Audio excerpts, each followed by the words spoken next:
Uite un cuvânt care te face să suni românesc. Este vorba despre echivalentul structurii englezești he mentioned. Da, spunem a menționat în limba română, dar nu acesta este cuvântul pe care ți-l propun. A menționat este mai formal, așa că noi spunem adesea a pomenit. Nu a pomenit nimic de întâlnire.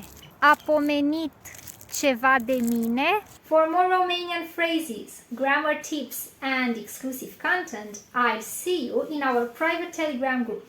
You can find the link in my profile.